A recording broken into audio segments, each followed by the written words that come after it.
आज हम लोग एक बहुत ही गंभीर और संवेदनशील विषय पर यह प्रेस वार्ता कर रहे हैं। आप में से बहुत सारे साथियों को यह जानकारी मिली होगी कि रूस में 20 नौजवानों को, भारतीय नौजवानों को बंधक बना करके रखा गया है। बंधक क्यों बना करके रखा गया है? क्योंकि हमारे देश में युवाओं के लिए मृतकाल चल रहा है। देश में तो नौजवानों के लिए मृतकाल चल ही रहा था। जिन नौजवानों को रोजगार नहीं मिल रहा है, अब विदेशों में भी भारतीय नौजवानों के लिए मृतकाल शुरू हो गया है। रोजगार के बड़े बड़े दावे किए गए। सरकार ने कहा कि हम हर साल 2 करोड़ नौकरी देंगे। अगर हर साल देश में 2 करोड़ नौकरी दी जाती तो शायद ये स्थिति पैदा नहीं होती। आप जानते हैं कि रूस के पास परमानेंट आर्मी नहीं है, ठेके पर आर्मी है। हमारे देश में भी जो है ठेके पर अग्निपथ योजना लाई गई है, ठेके पे जवानों को बहाल किया जाएगा और वहां पर जबरदस्ती भारतीय नौजवानों को एक तरीके से बंधक बना करके रखा गया है। उसमें से सिविलियन वर्क में गुजरात का एक नौजवान, नोट कीजिएगा, गुजरात मॉडल, गुजरात का एक नौजवान, उसकी दुखद मौत हो गई है। और इस संवेदनशील विषय पर चारों तरफ चुप्पी है। होता है ना कि मोबाइल में एक वाइब्रेशन मोड होता है और एक साइलेंट मोड होता है। तो जब प्रचार की बात आती है, फोटो ऑप का बात आता है, तो प्रचार मंत्री सक्रिय हो जाते हैं, वाइब्रेशन मोड ऑन हो जाता है। और देश से जुड़ा हुआ कोई विषय हो, नौजवान से जुड़ा हुआ कोई विषय हो, तो साइलेंट मोड पे चले जाते हैं। ये कितनी गंभीर विषय है कि देश में अगर देश के नौजवान अपने देश के लिए शहादत दे रहे हैं, जान दे रहे हैं, तो यह बात समझ में आती है कि यह देशभक्ति है। राष्ट्र के लिए जो है आप अपनी जान दे रहे हैं। दूसरे देश की लड़ाई में, दूसरे देश के वार में भारतीय नौजवानों को क्यों जाना पड़ रहा है? इसका एक सीधा संबंध यह है कि हमारे देश में जो नौजवानों के भविष्य के साथ खिलवाड़ किया जा रहा है, जिस तरह से बेरोजगारी का दंश उनको झेलना पड़ रहा है। और आप सब जानते हैं कि पिछले 10 साल में बेरोजगारी दर लगभग दोगुनी हो गई है। 45 साल में देश के इतिहास में इतनी बेरोजगारी कभी नहीं थी। लाखों पद केंद्रीय विभागों में खाली हैं और सरकारी जो क्षेत्र हैं, राज्य सरकार के अधीन जो आते हैं, उसकी तो हालत आप सब देख ही रहे हैं कि क्या हो रहा है। जब हमारी भारत जोड़ो न्याय यात्रा उत्तर प्रदेश से गुजर रही थी, तो इलाहाबाद विश्वविद्यालय का एक नौजवान आया और कहा, भैया जितना इस देश में लव लेटर लीक नहीं होता है, उससे ज्यादा उत्तर प्रदेश में क्वेश्चन पेपर लीक हो जाता है। मतलब नौजवानों की स्थिति यह है कि एक तरफ या तो भर्ती नहीं की जाती है, भर्ती की प्रक्रिया शुरू होती है तो प्रश्न पत्र लीक हो जाता है और पूरी की पूरी प्रक्रिया जो है वह न्यायालय के अधीन चली जाती है। और आप भर्ती की प्रक्रिया और उसमें होने वाले प्रश्न पत्र की तो अलग बात है। अभी आज आप लोगों ने देखा होगा कि उत्तर प्रदेश में बोर्ड के पेपर भी लीक हो गए हैं। ये जो देश के नौजवानों के साथ इतना बड़ा अत्याचार हो रहा है, और मैं आप सब लोगों से एक आंकड़ा साझा करना चाहता हूं। अभी से कुछ महीने पहले ही 1 घंटे से कम समय में 1 नौजवान आत्महत्या कर रहे थे देश में। अभी का आंकड़ा यह है कि 1 घंटे से कम समय में 2 नौजवान आत्महत्या कर रहे हैं। मतलब देश में रोजगार नहीं मिलेगा तो देश में आत्महत्या करने की स्थिति है। और रोजगार पाने के उद्देश्य से वॉर जोन में जाकर के, युद्ध क्षेत्र में, दूसरे देश की सेना में जबरदस्ती जो है बंधक बना करके नौकरी करवाने की स्थिति पैदा की गई है। और आप सब लोगों ने ये न्यूज भी शायद देखा होगा, अखबार के किसी कोने में आखिरी पृष्ठ पे होगा कि एक न्यूज और चली थी कि इजराइल में लेबर नहीं मिल रहा है इजराइल को, इसीलिए बहुत सारे माफिया देश में सक्रिय हो गए हैं अलग अलग राज्यों में। और जो हमारे देश के नौजवान हैं उनको एक तरीके से उनकी मजबूरी का फायदा उठा करके, और एक कहावत आप लोगों ने सुना होगा, मरता क्या ना करता, बहला फुसला करके, सपने दिखा करके कि विदेश में आपको नौकरी मिल रही है, देश के नौजवानों के साथ, उनके भविष्य के साथ खिलवाड़ किया जा रहा है। और इसी कड़ी में मैं एक बात और आपको जोड़ दूं, अपने बच्चों को उनके भविष्य को बेहतर बनाने के लिए सपना देखने वाले जो माँ बाप हैं, पेट काट करके अपने बच्चों को पढ़ने के लिए बाहर भेजते हैं। और आए दिन यह खबर सुनने को मिलती है, फिर से अखबार के किसी आखिरी कोने में, कि कभी अमेरिका में जो है किसी नौजवान को किसी यूनिवर्सिटी में मार दिया गया है, भारतीय नौजवान को, कभी ऑस्ट्रेलिया में मार दिया गया है, कभी यूरोप के किसी कोने में मार दिया गया है। और इन सब के बीच दावा क्या किया जाता है? विश्व गुरु का। विश्व गुरु नहीं है गुरु, आप पक्का से ना विश्व गुरु हैं, और आप इस देश के नौजवानों के भविष्य में जहर घोल रहे हैं। और जिस तरह से देश में और विदेश में भारतीय नौजवानों की जान ली जा रही है, यह अपने आप में बहुत दुखद, चिंताजनक और संवेदनशील बात है। इसीलिए हमारा यह कहना है कि देश में तो नौजवानों के लिए मृतकाल चल ही रहा था, अब विदेश में भी भारतीय नौजवानों के लिए मृतकाल चल रहा है। इसी विषय पे आप सबसे बातचीत के लिए हम साथी यहाँ उपस्थित हुए हैं। आप सब लोगों ने धैर्यपूर्वक अपनी बात सुनी, बहुत बहुत धन्यवाद। और इस संबंध में जो भी आपके प्रश्न होंगे उसका हम यथासंभव उत्तर देने का प्रयास करेंगे। बहुत बहुत धन्यवाद। आपसे अनुरोध है कि इसी इशू पे जो भी प्रश्न है पूछिए, बहुत ज्वलंत मुद्दा है आपके प्रश्न का। रूस में जो आप बता रहे हैं 20 भारतीय नौजवानों को बंधक बनाया हुआ, क्या ये भी कॉन्ट्रैक्ट आर्मी में ही है वहां पर जहां पर बंधक बनाया हुआ? इसमें थोड़ा सा विस्तार से बताइए। देखिए, इसको हम लोग, इसके दो पहलू हैं।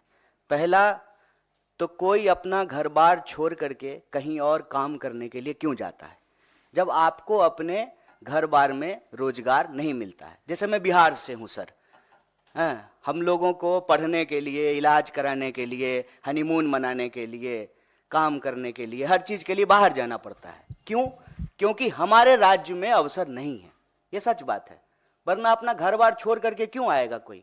पंजाब का कोई व्यक्ति तो बिहार में जाकर के धान काट नहीं रहा है, बिहार का ही लोग जाकर के काट रहा है। तो पहला मसला ये है कि अपने देश में इस देश के नौजवानों के लिए रोजगार नहीं है, ये सबसे प्रमुख बात है। दूसरा, फिर मरता क्या ना करता, जो काम मिल जाए सर। यही हमारी यूनिवर्सिटी के पीछे जो है बहुत सारी एम्बेसी है, लोग जो है रात को 2 बजे से लाइन लगाते हैं वीजा लगवाने के लिए। 2 बजे से 8.5 लाख लोगों ने जो है इंडियन पासपोर्ट छोड़ दिया है। कहते हैं कि जो है विश्व में डंका बज रहा है, 8.5 लाख लोगों ने जो है इंडियन पासपोर्ट छोड़ दिया है। फिर जहां जो काम मिल जाए, और ठेके पे बाहर में आर्मी में भर्ती की जाती है। हमारे देश में नहीं की जाती थी, अब की जाएगी, अभी इसकी शुरुआत हो गई है, तो की ही जाती है। इजराइल का मामला अलग है, इजराइल में आर्मी में नहीं, दूसरे काम के लिए, डिफेंस से रिलेटेड नहीं बल्कि और दूसरे सिविलियन काम के लिए जो है भारतीय नौजवानों को अलग अलग कंपनियां जो है देश के अलग अलग शहरों में सक्रिय है। किसी ना किसी कोने में जो है तुरंत आइए, मिनटों में वीजा पाइए के विज्ञापन के साथ जो है दुकान खुले हुए हैं।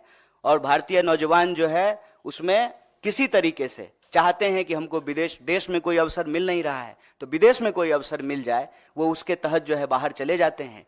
और वहां जाकर के जब उनके साथ कुछ बुरा होता है, वो फंस जाते हैं, तो उसकी कोई जिम्मेवारी नहीं है, उसकी कोई अकाउंटेबिलिटी नहीं है।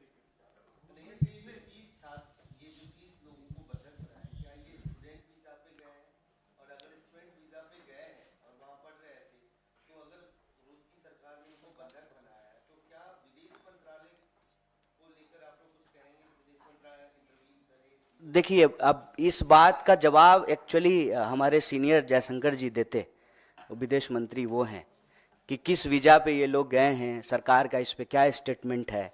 हम तो जो है इस देश का जिम्मेदार विपक्ष होने के नाते सरकार से यही सवाल कर रहे हैं कि भारत का कोई भी नागरिक दुनिया के किसी हिस्से में अगर मुश्किल में है तो उसको उस मुश्किल से निकालना सरकार की जिम्मेवारी है। और हम आपको याद दिला दें, यही प्रचार भी तो किया गया था, मुझे याद है, आप लोगों को भी याद होगा, उत्तराखंड में त्रासदी हुई थी और जो है मोदी जी के लिए बड़ा बड़ा प्रचार हुआ था, हर अखबार के पृष्ठ पे छपा था कि खुद से हेलीकॉप्टर चला करके गए हैं। नहीं, खुद से नहीं गए थे, मतलब हेलीकॉप्टर लेके गए हैं और गुजरातियों को निकाल करके ला रहे हैं। दुनिया के किसी कोने में कोई गुजराती को कुछ हो जाए तो मोदी जी पर्सनली जो है उसकी मदद करते हैं।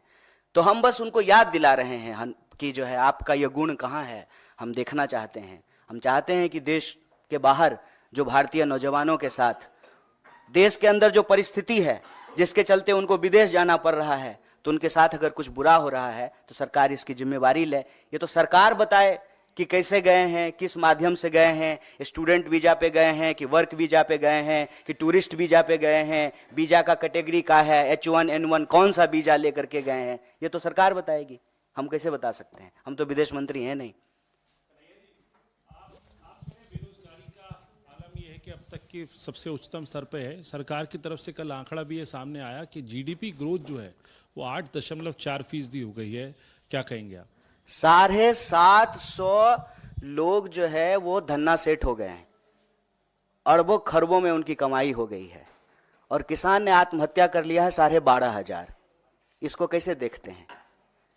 जीडीपी ग्रोथ हो रहा है, अच्छी बात है, विकास दर बढ़ रहा है, बहुत अच्छी बात है, लेकिन अगर बेरोजगारी दर बढ़ रहा है तो चिंता की बात है, महंगाई बढ़ रही है तो चिंता की बात है, नौजवानों की आत्महत्या दर बढ़ रही है तो चिंता की बात है, महिलाओं के ऊपर होने वाले अपराध अगर बढ़ रहे हैं तो चिंता की बात है, मजदूरों को अगर मजदूरी नहीं मिल रही है, ये अपना ही पैसा, आपका अपना पैसा, आपकी कमाई का एक हिस्सा काट करके सरकार के खाते में आपने जमा किया है, और जब बेटी का शादी है, मकान बनाना है, बच्चा को पढ़ाना है, कहीं एडमिशन लेना है, तो पीएफ का पैसा निकालने के लिए जा रहे हैं तो पैसा नहीं निकल रहा है। तो हम कह रहे हैं कि जो अच्छी चीज है वो अच्छी चीज है, जीडीपी बढ़ गया, बहुत बढ़िया बात है। हम बार बार यही सवाल पूछते हैं ना कि 5 ट्रिलियन की इकोनॉमी हो गई, शानदार, सुंदर, लेकिन 5 ट्रिलियन की इकोनॉमी हो गई तो ये 80 करोड़ लोग कौन है जो 5 किलो अनाज लेने के लिए खड़े हैं? तो धन कहां जा रहा है, किसके पास जा रहा है? आंकड़ा उठा करके देखिए, जीडीपी तो बढ़ रहा है, लेकिन हमारा जनरेशन जो है इतिहास में सबसे गरीब जनरेशन है। कोई एसेट्स नहीं खरीद पा रहा है, अगर कोई एसेट खरीद रहा है तो ईएमआई पे खरीद रहा है। तो ये जीडीपी ग्रोथ किसका है वो देखने की बात है ना। और इसमें कोई अंतर विरोधी बात तो है नहीं, ये तो और अच्छी बात है। तब तो सरकार अब ये बहाना नहीं लगाएगी कि हमारे पास पैसा नहीं है। तब तो हम कह सकते हैं ना कि जीडीपी ग्रोथ अगर 7.5% हो गया है तो फिर वो जो मांग है इस देश के विद्यार्थियों का कि शिक्षा पर जो खर्चा हो बजट का 10वां हिस्सा हो, तो 10वां हिस्सा बजट का आप एजुकेशन पे खर्च करने लगी। लेकिन आपको मालूम है कि इस बार के बजट में जो है एजुकेशन के ऊपर कटौती की गई है। तो पैसा अगर पैदा हो रहा है इकोनॉमी में तो जा किसके पास रहा है? ये बेरोजगारी क्यों बढ़ रही है? किसानों की आमदनी क्यों नहीं दुगनी हो रही है? एमएसपी क्यों नहीं मिल रहा है? और आप सब पत्रकार साथी एक बात याद दिला दूं, लाडली का कितना प्रचार किए थे लाडला ने, लाडली कहां है? लाडली में पैसा मिलना बंद हो गया है। एमएसपी पे जो वादे किए गए थे वो वादा तो छोड़ दीजिए। गुजरात के मुख्यमंत्री थे मोदी जी, तो प्रधानमंत्री मनमोहन सिंह जी को चिट्ठी लिख करके कहा था कि एमएसपी दुगनी कर दीजिए। अब तो मनमोहन सिंह जी प्रधानमंत्री हैं नहीं, गुजरात के मुख्यमंत्री देश के प्रधानमंत्री बन गए हैं, तो एमएसपी क्यों नहीं लागू कर दे रहे हैं? उसको कानूनी दर्जा क्यों नहीं दे रहे हैं? इसीलिए जो है किसान आंदोलन कर रहे हैं। नौजवानों की हालत देख लीजिए कि देश के किसी ना किसी कोने में भर्ती समय से हो, एग्जाम टाइम पे लिया जाए, प्रश्न पत्र लीक ना हो, देश के किसी ना किसी कोने में जो है नौजवान और विद्यार्थी आंदोलन कर रहे होते हैं। जीडीपी बढ़ा है, बहुत बढ़िया, लेकिन बेरोजगारी नहीं बढ़नी चाहिए।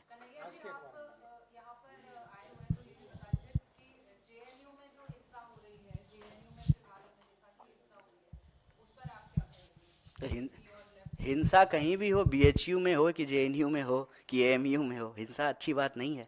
किसी को भी हिंसा नहीं करनी चाहिए। देश में कानून व्यवस्था है, जैसा कि पिताजी जो है मुख्यमंत्री गृह मंत्री हैं, तो लॉ एंड ऑर्डर है। ये तो कहीं भी हिंसा क्यों हो, हिंसा होने की जरूरत क्या है? प्रधानमंत्री ने अपने चुनावी जो जनसभाएं वो ऑलरेडी शुरू कर दी और सीईसी में बैठक चली बड़ी लंबी और बहुत ही जल्द। इसमें कौन सी नई बात है मैडम कि उन्होंने चुनावी सभा शुरू कर दी? वो चुनावी मोड पे ही रहते हैं। 400 पार की बात करिए, आपको क्या लग रहा है कांग्रेस पार्टी मैडम एक बात बताइए, अब की बार 400 पार अगर हो जाता तो एन केन प्रकारेण किसी को भी, आपको मालूम है बीजेपी ने आज किसको उड़ीसा में ज्वाइन कराया है? एक बीजेडी का एमएलए जो भाजपा कार्यकर्ताओं के ऊपर गाड़ी चढ़ा दिया। एक तो मुझे नहीं मालूम कि आजकल के नेताओं को गाड़ी चढ़ाने का क्या शौक है। वो टेनी जी का बेटा किसानों पे गाड़ी चढ़ा दिया था। तो ये बीजेडी का जो नेता है वो बीजेपी के कार्यकर्ताओं पे और जो है प्रधानमंत्री जी चुनावी सभाओं में जाकर के कहते हैं कि भाजपा कार्यकर्ताओं की पार्टी है। उनके कार्यकर्ता के ऊपर जो गाड़ी चढ़ा दिया उसको ज्वाइन करा लिया है। क्यों? 400 पार को लेकर के इतना कॉन्फिडेंट होते तो किसी भी स्तर पे जाकर के समझौता करते। अभी आपने देखा कि बिहार में जो है नीतीश कुमार को लेकर के क्या क्या बोलते थे, और अभी जो है सब एकदम सब बढ़िया एकदम स्वीट स्वीट सा हो गया है। तो मुझे नहीं लगता है, ये दावे हैं, सुनते हैं हम भी, आप भी सुनिए।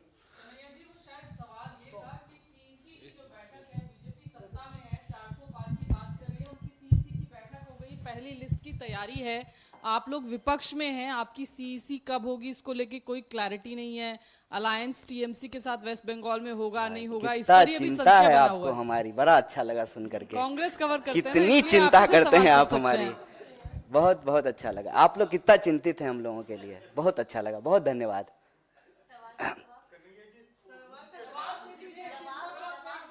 हम ये प्रेस कॉन्फ्रेंस एक बहुत ही गंभीर और संवेदनशील विषय पे है। चुनाव सीट नंबर के लिए प्रेस कॉन्फ्रेंस नहीं रखा गया है। नंबर मैंने आपको बताया, 20 भारतीय लोग रूस में फंसे हुए हैं, बंधक बनाए हुए हैं। अभी 400 छोड़ करके 20 नंबर याद रखिए। इसलिए नहीं जवाब दे रहा हूं, ऐसा नहीं है कि हमको जवाब नहीं देने आता है, जवाब दे सकते हैं, ले विषय कुछ और है। ठीक है कन्हैया जी ये बताइए कि आपने कहा कि अमेरिका में भारतीय छात्रों का मर्डर भी हुआ है, संदिग्ध परिस्थितियों में मौत भी हुई है। ये जितने भी हाल के महीनों में मर्डर या संदिग्ध परिस्थितियों में मौत हुआ है, इसके पीछे विपक्ष के नाते आप कोई साजिश देख रहे हैं, फाउल प्ले देख रहे हैं? दूसरा सवाल है कि मोदी आपके क्षेत्र में जा रहे हैं कल, आप पिछले बार वहां से लोकसभा का चुनाव लड़े थे, इस बार कांग्रेस की टिकट पे बेगूसराय से लड़ेंगे आप? ये विषय अभी आज का नहीं है प्रेस वार्ता का। पहला सवाल जो आपने पूछा है कि भारतीय नौजवानों और विद्यार्थियों के साथ आए दिन कोई ना कोई घटनाएं होती रहती है। मैं ये नहीं कह रहा हूं कि साजिश है, लेकिन एक चिंताजनक और गंभीर परिस्थिति जो जरूर है।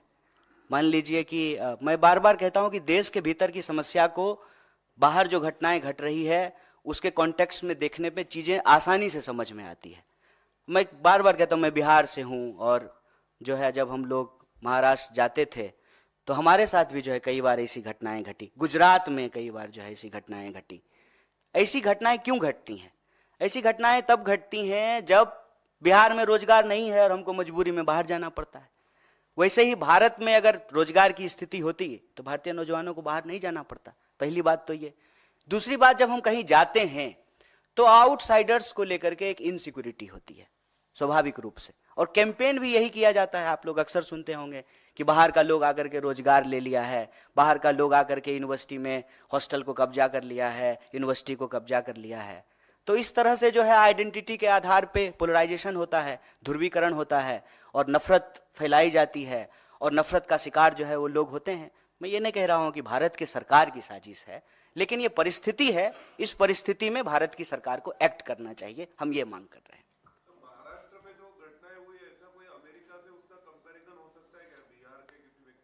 नहीं, बस मैंने समझने के लिए उदाहरण दिया है, कंपैरिजन नहीं है। दोनों की ज्योग्राफी अलग है, परिस्थिति अलग है, बस हमने समझने के लिए उदाहरण दिया। फिलहाल तो नहीं, फिलहाल तो हम रूस की ही बात कर रहे हैं। इजराइल को लेकर जो आपने कहा, तो आपकी एग्जैक्ट मांग इजराइल के मामले में क्या होगी गवर्नमेंट से, कि सरकार क्या करेगी? सरकार से तो हम यही मांग कर रहे हैं कि आप यहीं रोजगार की व्यवस्था कीजिए। भारतीय नौजवानों को किसी भी परिस्थिति में वॉर जोन में जाकर के काम करना पड़े, जहां मिसाइल चल रही है, गोलियां चल रही हैं, लोग मारे जा रहे हैं, चाहे इस तरफ से मारे जाएं या उस तरफ से मारे जाएं, हम ये नहीं कह रहे हैं, लेकिन उसमें हमारे लोग जाकर के क्यों अपनी जान गंवाएं? उनको यही रोजगार दिलाइए। और बस उनको हम वादा याद दिला रहे हैं कि आपने तो कहा था कि 2 करोड़ नौकरी देंगे हर साल, तो 10 साल अब पूरा होने को हैं। इस हिसाब से जो है आप 20 करोड़ नौकरी पैदा करते, 20 करोड़ आप नौकरी पैदा कर देते तो क्यों बाहर जाता कोई? किसी को अच्छा लगता है कि गोलियां चल रही हो और वहां पे जो है हम गार्डन साफ कर रहे हैं या सड़क साफ कर रहे हैं? ये अच्छा तो लगता नहीं है। तो हम सरकार से ये मांग कर रहे हैं कि देश के नौजवानों के भविष्य के साथ खेलना बंद कीजिए, और युवाओं के लिए जो ये मृत काल चल रहा है, उस मृत काल को बंद करके ही सही मायनों में अमृत काल शुरू किया जा सकता है। ठीक, धन्यवाद। अब मुझे फिर कभी इसी इशू पे अगर कुछ है तो नहीं तो इसी इशू पे है सर, क्योंकि वहाँ हमारी साथी ने जो आपसे सवाल पूछा था वो इसलिए पूछा था कि आप कह रहे हैं अमृतकाल चल रहा है, अमृतकाल से छात्रों के लिए अमृतकाल तभी लाएंगे जब सत्ता परिवर्तन करेंगे। आप विपक्ष हैं तो आप क्या तैयारी कर रहे हैं इस सत्ता परिवर्तन के लिए, इसीलिए उन्होंने पूछा उसके लिए था। दूसरे स्पोक्स पर्सन आकर के प्रेस कॉन्फ्रेंस करेंगे। धन्यवाद। न्याय का हक मिलने तक।